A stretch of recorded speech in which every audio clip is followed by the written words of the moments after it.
Black woman. Beautiful, powerful, resilient female of African descent with skin kissed by the sun. Conversation. A talk, especially an informal one between two or more people in which news and ideas are exchanged. We love being black women. Black women are ambitious. Black women are confident. Black women are diligent. We are tenacious. We walk out of our houses put together. We are many shades and personalities of fabulous. But we as black women don't talk about our dilemmas, current events, and what's going on every day that affects us. So, we created this podcast as a way to laugh together, cry together, and have an open conversation about life as black women. Oh, that's deep. Black Women Conversations.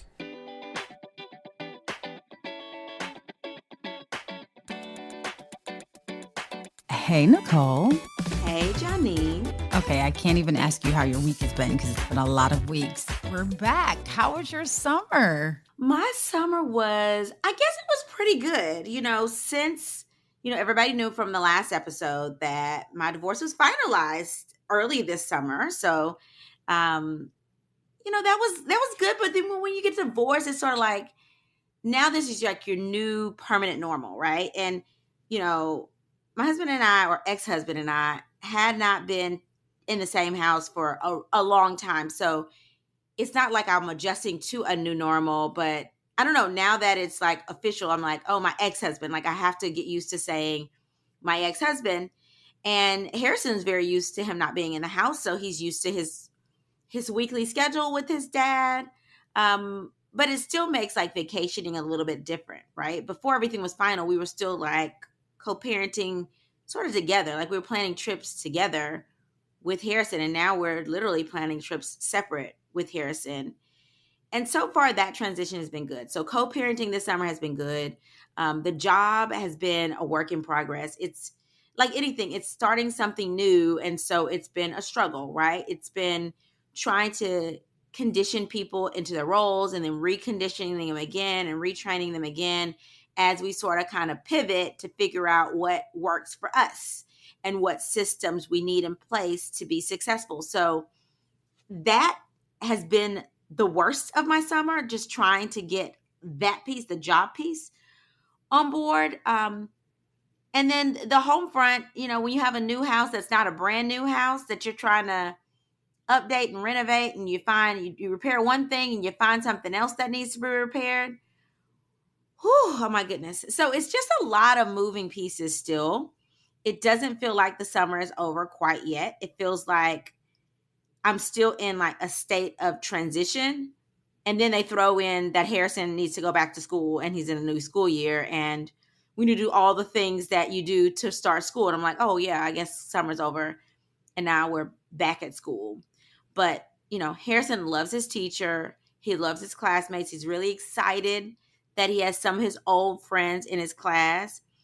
We're setting up a lot of play dates. He actually has his first pool party at the house is today for Harrison, just his little friends in the pool. So whereas before it was like my friends coming over to hang out, now it's like, oh, we're setting up a play date for Harrison to hang out with his friends in the pool, right?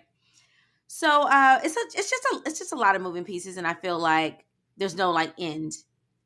And I guess I have to get used to feeling like there's no end. It's like constant transition. Like you finish one thing, it's just for you to move on to start the next thing that you realize still has to be finished with the 15 other things on your to-do list. But I'm sure you feel the same. I mean, you stay busy and there's always a lot of transition. I'm sure our listeners feel the same. We're like coming out of this sort of post-pandemic world where we were mostly virtual. And now we realize, wait a minute, we have to actually do like some type of quasi-hybrid situation here and transition back into real life. And not just like, oh, we outside now. No. You're like working outside now. Like student loan payments start back now. You need to budget now. You need to do all the things that you used to do, plus some more now, because people don't realize that now that outside is open back up, you can't just be anywhere at the snap of your fingers. Or they expect for you to be there and over here too, because now they know you can function in the virtual world as well as in the world of like in-person reality. It's a lot to bite off. It's a lot to chew. That's very true. And I didn't even think about that until you said that, because I think that people really just think now that we have 48 hours in the same day and we still have the same 24 hours. So I think that's a good point, that it's almost like post-pandemic things are on steroids a bit, because everyone's like, well, you can do this and that. Like the number of times that I've had two meetings going on simultaneously, I can't even tell you. And I'm sure that you understand, but it's like, so you really just want 50% of my attention here and 50% of my attention here. So if you just want me to give 50% to this project, just say that. Like no need for the drama. Yeah, now I'm at the point where I just feel people want so much from you with so little time, and not necessarily giving you the tools to succeed. That is my thing. I am now emailing and just calling it out like, hey, you expect this from me. You have not given me the tools to succeed. And so this is what I'm going to give you.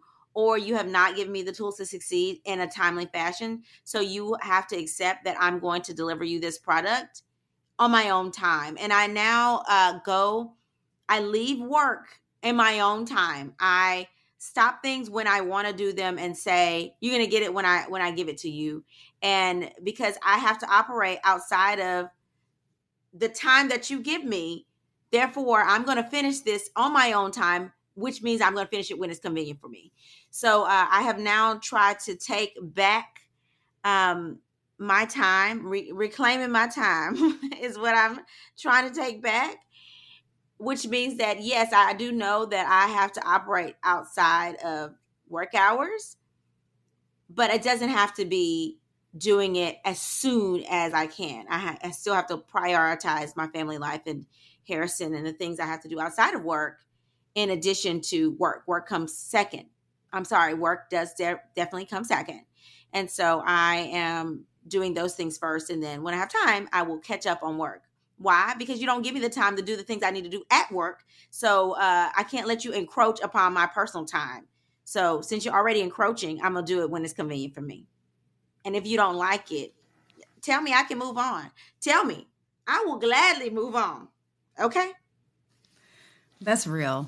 I think that people are getting to the point where they realize that like what's important and what's not important. And I think this is a good place to be in, but I also think it's a little bit scary because, yeah, what are we going to do? Like, I think that we've gotten on this like treadmill of life where we're like, okay, we can get it done faster, quicker. Like, and everyone is just like in this rat race. And then the rat race is like just getting faster and faster and faster. And I think that we're intentionally now taking the time to be like, hey, this doesn't work. This pace is not sustainable.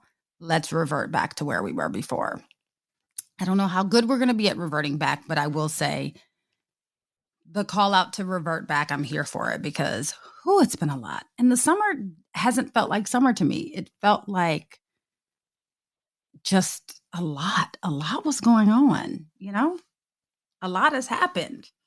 So, Johnny, what did you have going on this summer? Catch us up with all the lots that have happened. Okay, quick summer recap. And I say this very hesitantly because I feel like everyone already knows all of this, but I'm going to give a quick summer recap. So, first part of the summer, I was planning for this really big event. The really big event happened and it was great. It was amazing. Best one ever so far.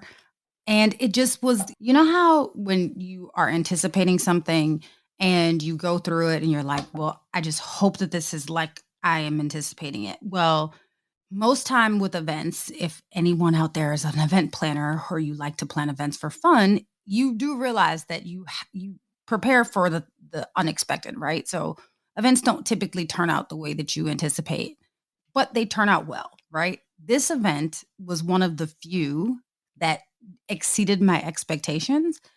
So it was amazing. Okay, fast forward, literally the day after that event, I've shared this before, but I was honored as one of Washington Business Journal's 40 Under 40 and made it by the skin of my teeth because a couple of weeks later, I turned 40. So, hey, y'all, I'm here. I've arrived in the land of 40.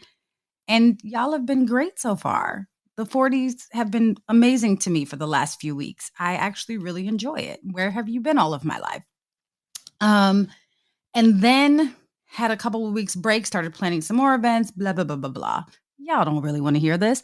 But a couple of days ago, I celebrated my 6th wedding anniversary. So there's just been a lot that's happening this summer. There's more to come, but not yet. Y'all got to wait. But yeah, it's just been a lot. Well, we sent the happy birthdays, but we forgot about the anniversary. Happy anniversary. Thank you, dear. Thank you. I got one more year to make it. They say if you make it to 7, you're forever, right? Isn't that what it is? No, girl. No, they say if you make it to 8, you're forever. I made it to 7. Okay, I made it to 7.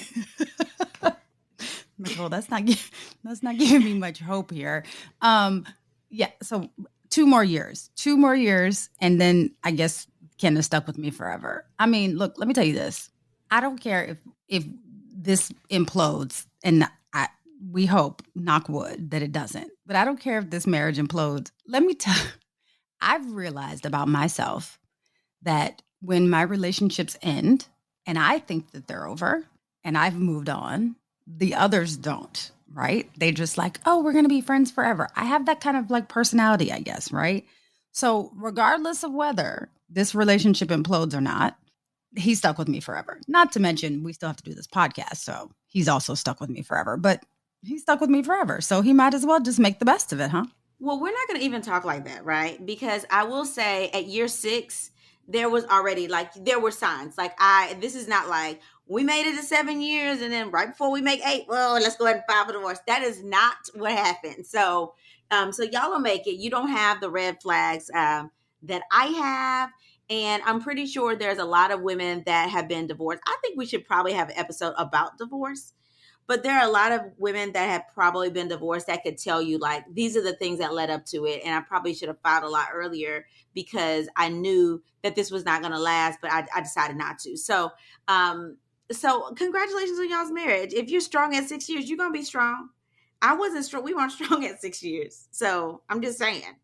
And mind you, this is season 4, you guys. So that means that during my 6th year, we were on this podcast. Okay. So Janine knows that it wasn't strong at 6 years. So don't let her, don't sit there and be like, oh, I can't believe that Nicole's marriage imploded all of a sudden before year 8. No, we just didn't tell y'all. But yeah, it was an ongoing thing. And me and my ex-husband, we get along fantastic. We co-parent fantastically. And that's all that matters. And she's right. We are stuck with each other. We get along. We're actually pretty good friends. So you are stuck with the person that you divorced forever, but not romantically, right? You move on and you have other relationships and things are good. So it's not a contentious divorce, at least not for me. I know that some women can't say that, but I'm blessed in that at least everything is we're getting along. There's no contention here. I love it. Because look, we have to realize where we are in life, right? And we have to realize what we're going to do and how we're going to be able to navigate that's best for ourselves and our families.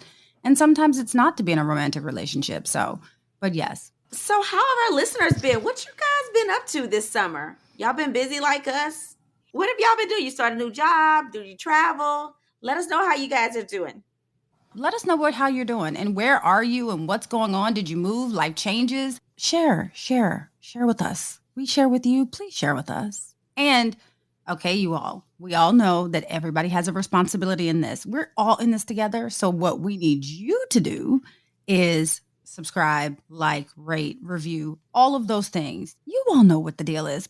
All right, Janine. So what's on our timeline this week?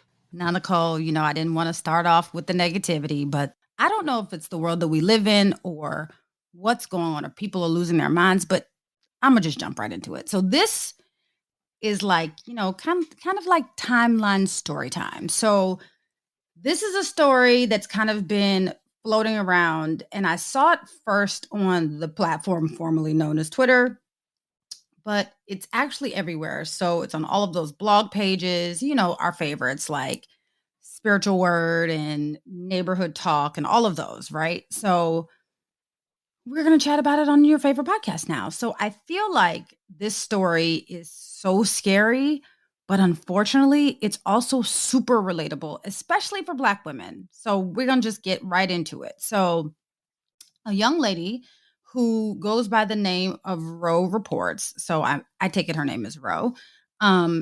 She is a TikToker, and she posted this video almost immediately after this incident happened. And she was outside of a club, and she had been assaulted by a man in Houston. So outside of the club, she's taking this video, and you can see from the video that something has happened to her face. Unfortunately, as we all know, as women, it's kind of a thing. And unfortunately, it's not uncommon. And in this particular situation, Ro was not just assaulted, but she was hit in the face by a man with a brick.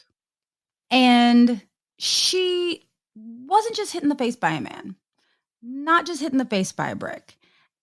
I am being like a little dramatic and having these like pauses in narrating this because I want you to realize how trivial the reason is that this man decided to hit her.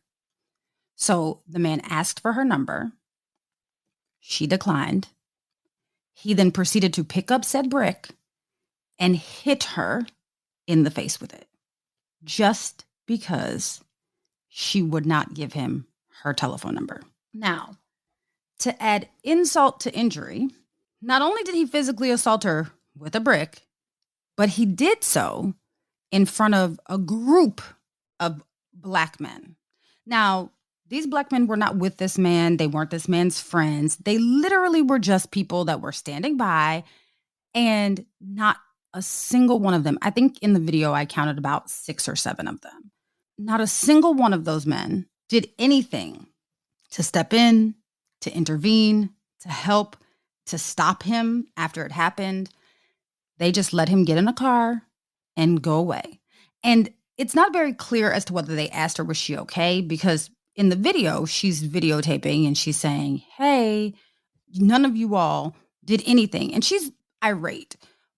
But they're all kind of just looking at her. Very few responses. You can kind of hear some mumbles in the background. But it really just seems like they're kind of like, that's happening over there. That's not my business. Now, honestly, I'm not really surprised. I'm not surprised for a couple of reasons. The first reason is I think there's a bit of self-preservation with anyone that steps into a situation that they don't know what's happening, especially in public at night outside of a nightclub, right?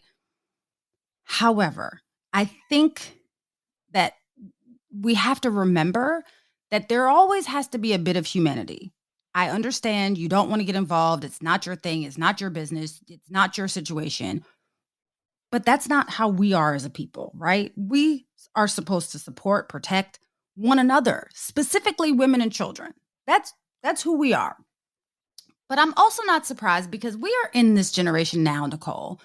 And I don't want to blame it on this particular generation. It's just the space that we're in. It's not a generational thing, so to speak, but it's the space that we're in now that people just don't care. We see so much trauma and violence that oftentimes it just becomes like, something that's fleeting in the background.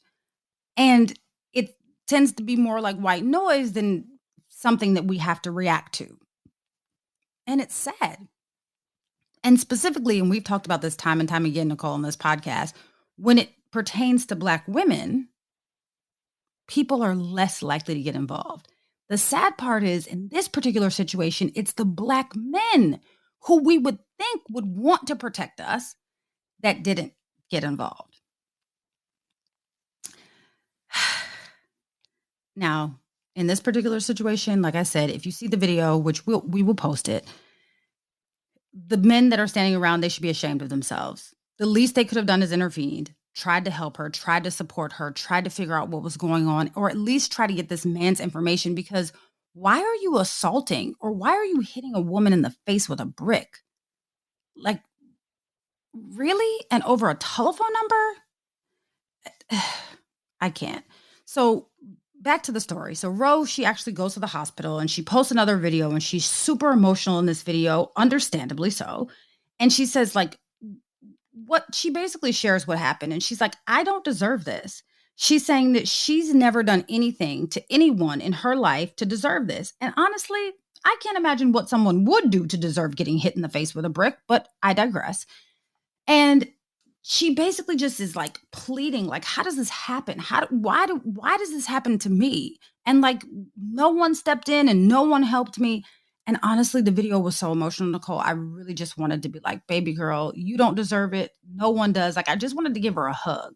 But this story, while it's not fair, I want us to be very mindful that unfortunately, the reason why this is so relatable is because it's either a similar situation has happened to us or we know someone that has happened to, because this happens so often.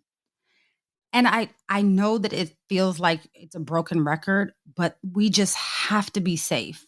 And it's hard to tell you how are you safe, right? How are you safe in a world where no one's coming to help you? No one's coming to save you. They're just going to pull out their phones and take video and say, oh my goodness, I witnessed this happen. But I think that this post that I initially saw that brought this story to my attention on the platform formerly known as Twitter, and the post was from Fro Mama, FREAUXMAMA.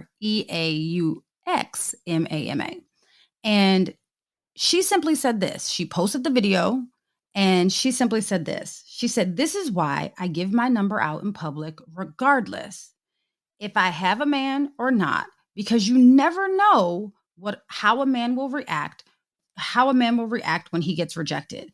This is so sad out here. And then she said, women should not have to do this to protect ourselves.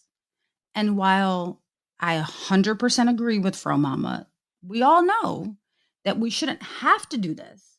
But the sad reality is that we do have to do this. And there are other things that we have to adapt into our lifestyle, especially when we're going out with groups of women only, and or if we're going out by ourselves, to protect ourselves, to make sure that we come home, to make sure that we can come home and see the people that we love.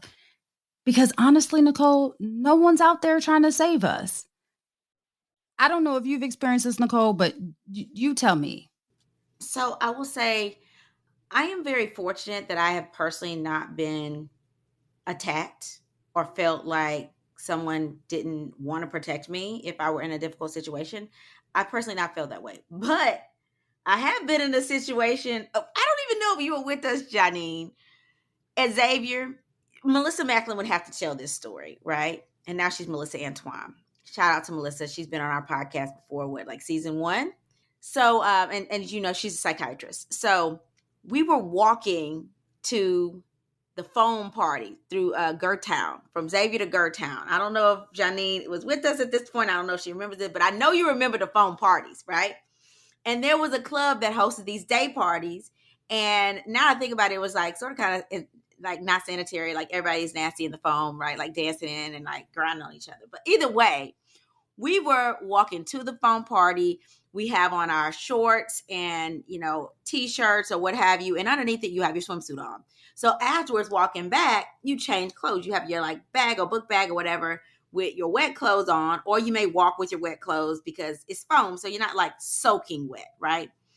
And at this time, I remember most of us had on like short shorts and like our top for our swimsuit, or, you know, maybe like a coverall on, right? And so we're walking through Gertown back to Xavier. So from Washington Street back up to Xavier. Now, this wasn't the smartest thing, right? You shouldn't really be walking in the middle of the hood. And y'all said Xavier is in the hood in super short shorts, right? But like everybody was doing it. It wasn't like we were walking by ourselves. There were like a group of 4 of us on one side. There were other girls walking back on the other side. There were guys walking a little bit, you know, distant to us. And so these guys pull up in this car and they're asking for Melissa's number. And she's like, no, you know, she's just like, you know, no, just, you know, I have a boyfriend, leave me alone. And they're like, keep asking her. And so she finally says, does no means no. And she might have said some interesting curse words, but they got pissed off, sped off, came back, shook a beer up and sprayed it on her, right? We're lucky that that wasn't like a gun that they shot or something like that. But I say all that to say, obviously these people did not like regret, and they had to find a way to retaliate against her, which is retaliate against all of us, because it's not like she was the only one that got sprayed. We all got sprayed with beer, right? And we made it back safely. We laughed about it. It wasn't that big of a deal. But thinking about it, now that I'm an adult, and I was an adult then, but I mean, we were like, what, 20? That could have been a big deal, right? It could have been a very big deal. And I think that this kind of stuff happens more often than we think it happens. I think that social media, and again, social media will allow you to really amplify things, right? But for everybody that's amplifying their situation, there are hundreds of people who don't. So this is not new. This has been happening for a long time. It's just now getting extreme. So instead of people getting spit on and getting water tossed at them and beer sprayed on them, now people have the audacity to hit somebody upside the head with a brick. And unfortunately, people are just sitting there and watching. And there was a lot of things on that thread in the comments about how men, aren't stepping up for Black women, and how they can't believe how cowardly men are nowadays. I have to, give a little bit of a different perspective, because it's like, if you're a man and you don't know this woman from Adam, this is not your girlfriend, this is not your sister, it's not your cousin, it's not somebody you went to high school with, it's not your sister's best friend, it's not your hairdresser, it's nobody you know, okay?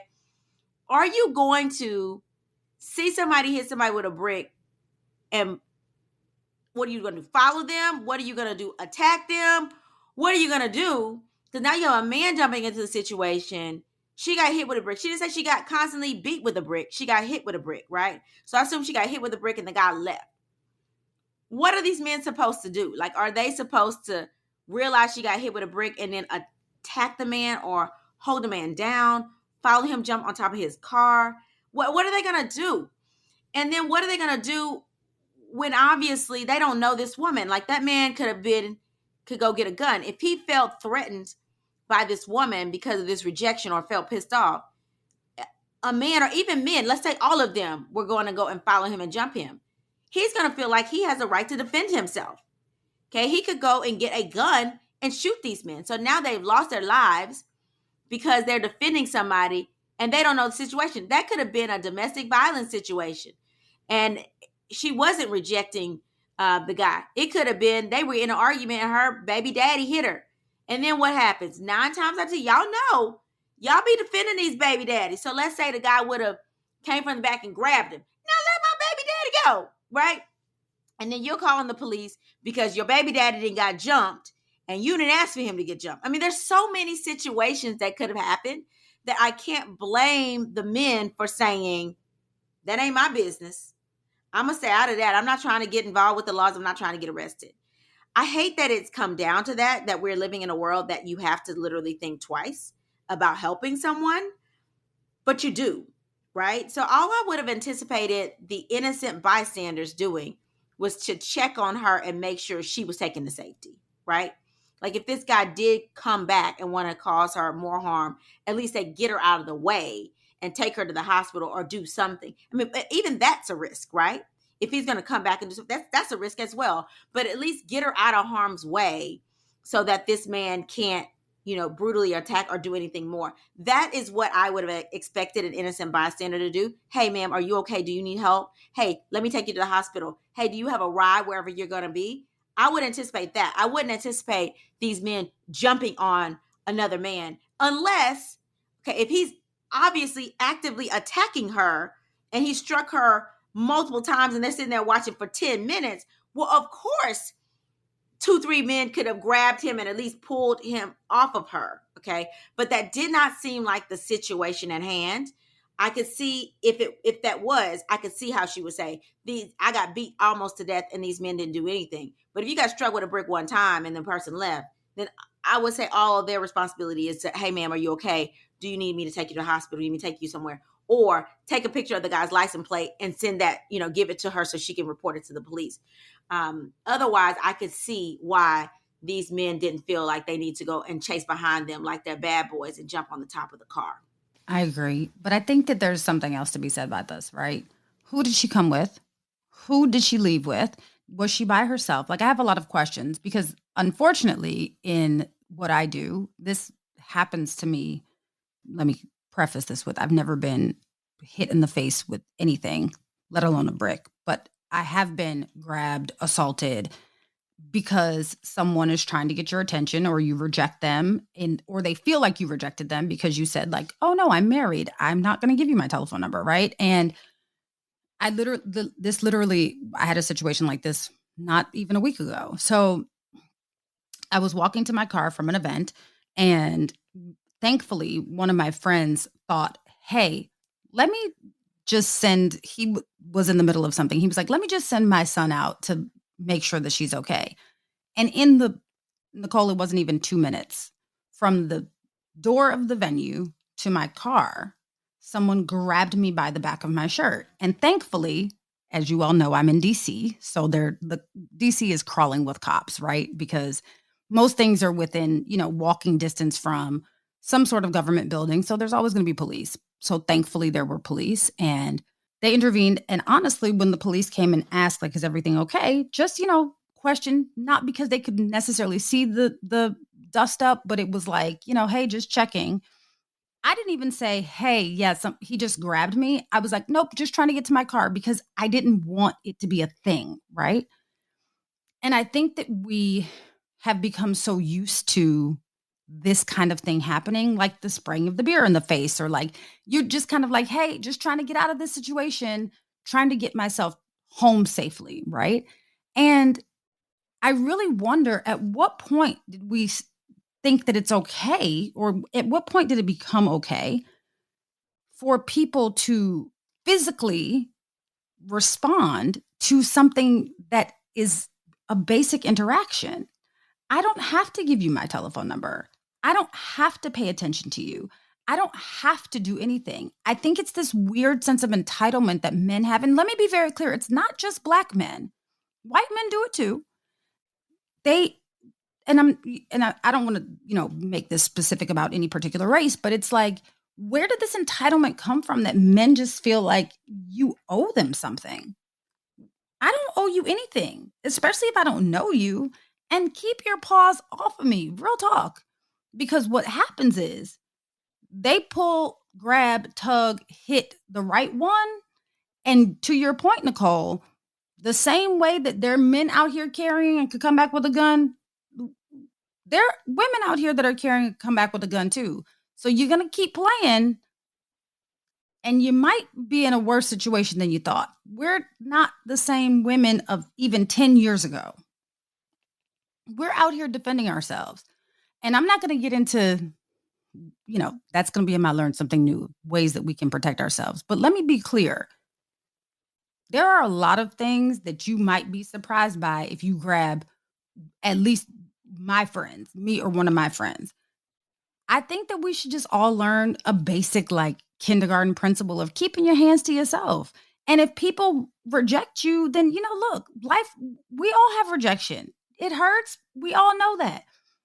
But we're not trying to be offensive. We just don't necessarily pick another one. Pick another one of us. Somebody, if you ask enough people, somebody will give you their number. You don't have to be violent. Like, that's the point that I want us to get to. I know that protecting Black women, it's a thing, right? But it's almost become a slogan, right? And it's not changing anything. We can say protect Black women, protect Black women, protect Black women. No one's coming to save us. That's the problem.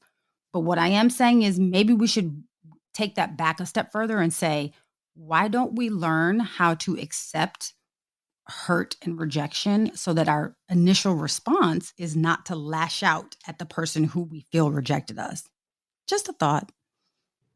I think this all started when everybody got a trophy, right? Like when we were younger, everybody didn't get a trophy. Like there was a first, a second, a third, and the rest of the class didn't get nothing, right? That was acceptable. Like you try harder the next time, maybe you'll get a trophy, right? And if you never got a trophy, that was still okay because maybe that just wasn't your thing. And you found something that was your thing that you can excel at and you can get a trophy in that. Now, everybody gets a trophy. You get a trophy even just to participating, right? You start the race, you get a ribbon. why? Like, everybody doesn't deserve a trophy. And when it comes to dating and rejection, people are not raised for rejection. Like, they don't understand that everybody doesn't get a trophy. Just because you ask for it doesn't mean that you get it, right? Harrison does that now, right? He'll say, can you share something with me? Like, can you share your car keys with me? And I'll say, no. And he'll say, but I asked for you to share it. Sharing is caring, right? It's almost like I ask, and that means it's automatic yes. And I said, say no. Just because you ask me to share doesn't mean that I have to share it. Okay. The person has to agree to share it for you to have it shared with you. And, it's a hard thing for a 4-year-old to follow, but it shouldn't be hard for a 24 or 34-year-old to follow. If you ask somebody for something to either have or share with you or borrow, that does not mean that you're going to get such thing given to you, borrowed or lent to you, or shared with you. Okay, that person has to agree. And sometimes there are circumstances that make them think that they should not give you what you're asking for. And as a mature adult, you should understand that. A 4-year-old, I have to drill that home for him. A mature adult, I shouldn't have to drill it home. But it's given really toddler-like tantrums when people pull out a brick when you ask for somebody's number and then they tell you no, and you hit them upside the head with a brick. Really, now you're showing me why I really should have said no, because this is an abusive relationship waiting to happen. So I'm glad I really didn't share my number. But you out here, you shouldn't be dating anybody, period. If you can get that aggressive whenever things don't go your way, that's crazy. But either way, I digress. All right, Janine. So are you ready to talk through some of these letters from our listeners? Let's do it. All right. So the first letter is from Brooklyn, and she says, Nicole and Janine, people out here are crazy and don't do well with rejection. And it's not just men, it's women too. I was walking through the mall with one of my girlfriends doing a little retail therapy. My friend and I went into Dillard's. While trying on some shoes, I saw this girl who looked at us and smiled. I didn't think anything of it. We purchased a few things and then we went on about our business.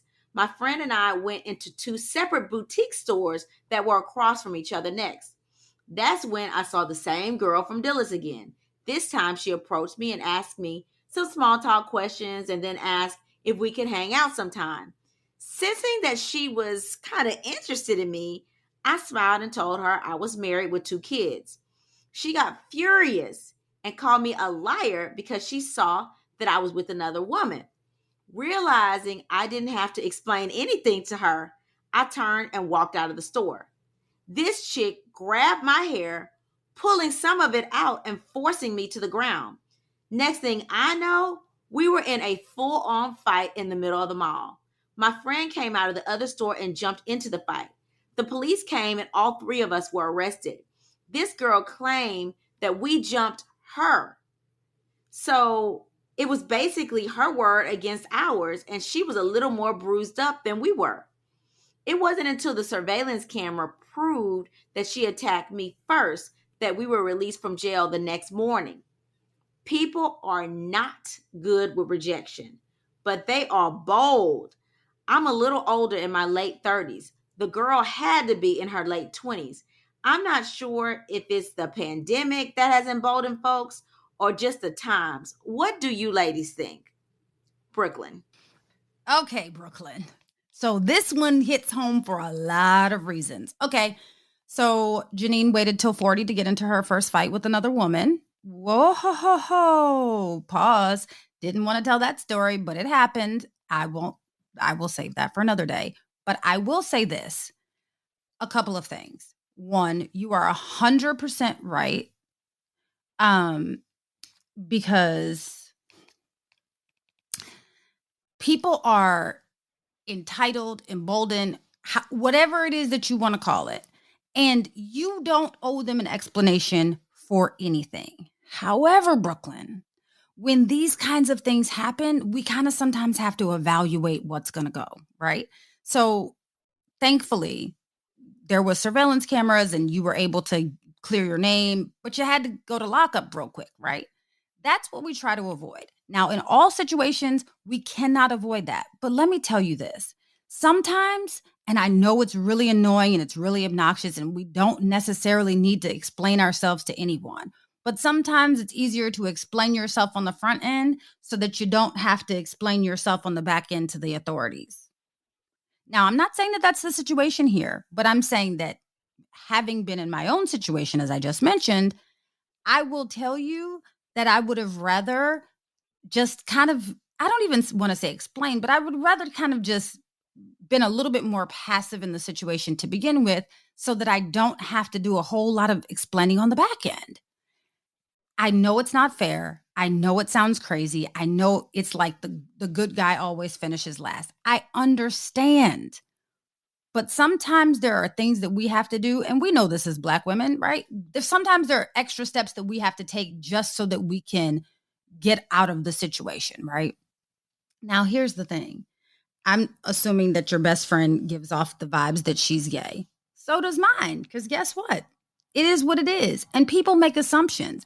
And while I understand that it's not people's place to make assumptions, we kind of, we have to see that sometimes people make assumptions because honestly, people look at things, they see something that they want. This girl saw you and she was like, hey, I want Brooklyn. This is what I want.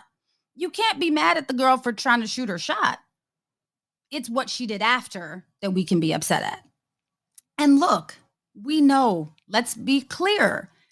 Everyone, and this is just Janine's philosophy, everyone is one straw away from that moment. That moment that I say, it's like when it just pushes you right over the edge. We don't know what that is. We don't know what that edge moment is going to be for people. We don't know what people are going through. We don't know. So if we can diffuse the situation, that's great so that we don't end up in lockup.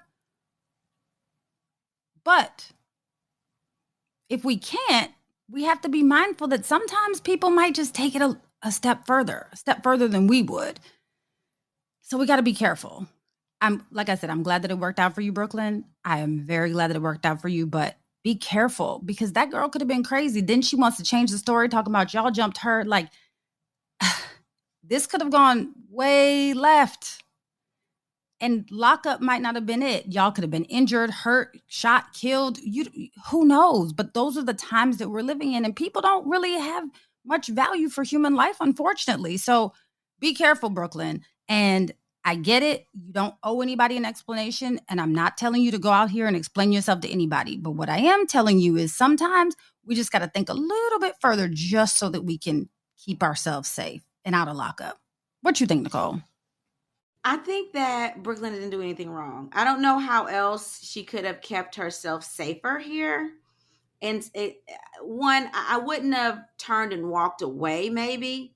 That way you can see her reaction and you know if she's going to attack you or not. And so if you feel like she's going to attack you, then as soon as she even raised her hand, I would go ahead and pull out my pepper spray and spray her, or mace. Also, women, we need to start carrying pepper spray and mace. Like, that's the bare minimum we should be carrying, by the way. But I mean, I don't think she did anything wrong. I'm pretty sure she probably tried to explain herself to the cops, but you got two people fighting and against one person, they're always going to say that you got jumped, right? And it's going to be very believable that that person got jumped because it's two of y'all and it's one of her and she looked bruised up and y'all not really that bruised up. I get that. Luckily, there was a surveillance tape. I do think that some of this is the pandemic because I think that people have been emboldened by social media. I think that people are able to post and say whatever they want to post and say without any consequences. And now they're in person and they're just acting how they want to act. They're wilding out. And now they have consequences. And they were like, oh, crap, I have consequences. Oh, I have to actually control my anger. Oh, my God. I didn't have to control my anger on social media. And now I have to control my anger in person. So I think that some of this, you're right, Brooklyn, is the pandemic and people being emboldened. And yes, some of it is the times as well. But besides not just walking away, I don't think she could have done anything to prevent this. Like, you can't control crazy, right? And I don't blame her for trying to hit on you. I mean, that proves that, you're an attractive woman, but her reaction is out of hand. Like, I do blame her for her temper tantrum that she threw by pulling your hair. Like that's supposed to really make you want to be with her, right? Her pulling your hair and fighting with you. Like, really? That's not supposed to change my mind. But again, people don't accept rejection well. I'm not really sure what you could have done to avoid this, because you're right, you don't owe her any explanation. Although nowadays, we sort of have to play on people's emotions and give them the explanation now. And if she didn't believe you, I mean, you could have said, no, that's my best friend. I really am married with a child. And hopefully she would have believed you. But again, like you said, you don't owe her that. It's just something you could have done to try to diffuse her anger. But I'm not sure if that would have done anything either. This is a hard situation. But to directly answer your question, yes, I do think some of this is because of the pandemic and the fact that people are socially awkward at this point. All right, Janine, so what does your letter read? My letter says, "Hey friends, when are you all coming back? I've caught up on every episode and now I need some new ones. I hope it's soon." We're back, girl. We are back. So anyway, let me tell you this. I had a wild incident that happened to me recently and I wanted to share it. So I was seeing this guy that I met at a kickback with mutual friends. By seeing, we had been on 3 quote unquote dates max. Well, I guess third time's the charm, because that's when everything hit the fan. So catch this. We had always met up in the same general area because there were several spots around there. It was very well lit and there are always people. It's basically a college area. So I felt like it was relatively safe, if that even means anything these days. So as usual, we met. I assumed that he didn't live too far because he would always walk to meet me there. Well, on this day, when we wrapped, when I thought we were going home, he informed me that, quote, I wasn't going anywhere because I was his woman and he wanted me to come home with him. He then proceeded to grab my clutch and hold it hostage so that I would be forced to go home with him. Little did he know, I had my keys in my pocket and my phone in hand. And while I thought about my wallet, my lipstick, and my favorite hand lotion that I would lose, I wanted nothing more than to be gone. So I took my keys and my phone and walked the opposite direction. Anyway, this man thought that he was going to convince me and I was going to be a part of his scene that he wanted to create in the streets. So instead, he decided that he wanted to follow me, only to realize that there were several people that were trying to figure out what he was doing. I guess he was being too loud. And as I said, this is a relatively safe area, so people kind of intervene. He ended up throwing my purse at my face and saying a few choice words to me as I gathered my things and took myself to my car. I was grateful that I was safe and I just wanted to get home. Nothing happened. I wasn't injured, but I just wanted to share this because unfortunately, this isn't my first situation like this. This was very odd, however, more common than I'd like to say. Men these days are on one, ladies. So be safe and never be too careful. Love y'all. Signed, LaTanya. So, LaTanya, I will say you are absolutely right. Men out here are crazy. And unfortunately, you may not know that in the beginning, right? He might seem like a really nice guy, but then as you start to date him, you see red flags. I think it's very mature people to see red flags, recognize them, and recognize that this is not going to work, right? And move on about their business. That is the mature thing to do, and that's what we should all do. But the issue is men don't like rejection, okay? And I know that our last letter was from a woman who also didn't like rejection, but I'm going to argue that men don't like rejection more than women because they think that it's a man's world and they're supposed to, what they say goes. And if you've selected them or chosen them once, then that means that they can control the situation and that you're going to like them forever and want to be in a relationship. And their ego gets bursted even more because like now you know a little bit about me and you like me at first, but now you don't like who I am as you're getting to know me, which means that there must be something wrong with me, right? And so they can then all of a sudden flip on you like this guy did and say, nuh-uh, you gonna do X, Y, and Z. But you did the right thing. No, you're not. Like, you can't control me. Be firm with what you're saying and move on. And I would definitely move on and change my number. I would make sure that he did not have my home address. And if, let's say he does have your home address, let me say this before I even say that. Women, when we're dating people, we got to stop letting these men come to our houses. Stop it. Meet them somewhere at the Starbucks, meet them in public, have your friend on standby just in case you have to have a getaway car. Like, do not meet these men at your house. Do not let these men pick you up from your home. If they pick you up from your home, it needs to be after okay, I want this guy to be my man. Like, we've been on several dates. We've been dating for months. We've been talking on the phone every night. And I like him. And I sort of kind of trust him. So I'm going to let him pick me up. But it shouldn't be after a month of dating. Okay. Because you don't know crazy until probably about 6 months in. Right. So, and I'm not saying you have to talk on the phone for somebody for 6 months, but you get me. You need to feel comfortable with them before you allow them to pick you up from your home. It shouldn't be the first, second, or the third date with you picking you up from your home. But let's say you did let them pick you up from your home. Let somebody know where you're going. Have a friend and say, hey girl, are you available between the hours of this and this? Like, or can you go to the mall across the street and shop while I'm on this date, just in case I text you and tell you that I went to the bathroom and I need you to pick me up and I'm going to be walking across the street to meet you. Make sure you have somebody on standby that knows where you are, just in case you do have somebody that's controlling, like, no, you're going to go home with me, or no, you're going to do this, or no, we're going to eat the cake anime. You can walk out and have a backup plan. You should always have a backup plan in those early stages of dating. And I would argue, even when you're like married to these jokers, you should have a backup plan, because all of a sudden people can go from sugar to shit. Like, you can all of a sudden think you love somebody, think you trust somebody, have somebody that doesn't overreact to certain situations, and all of a sudden they're beating you. Like, that kind of thing happens. And so you do need to tell your friends and family everything that goes on. You do need to have a safety net for you to, just in case you need to get out of a situation really quickly. But in this particular dating situation, I think that you did all of the right things, and you're right. People are out here crazy. What do you think, Janine?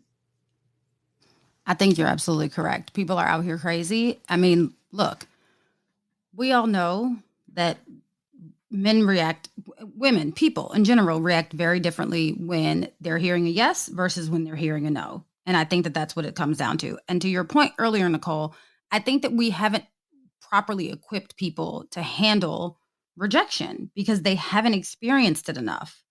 And I'm not saying that people should experience rejection after rejection. That's not what I'm saying. But I am saying that there's something to be said for someone who is mature enough to handle the no's. And we, again, are living in a time and a space. I mean, we know we got participation ribbons, right? And we're in our 40s. We're living in a time and a space where people really don't know how to handle rejection. They've been coddled most of their lives. And now all of a sudden they're being faced with a basic no. No, I'm not coming home with you after date number 3, mister that I don't really know.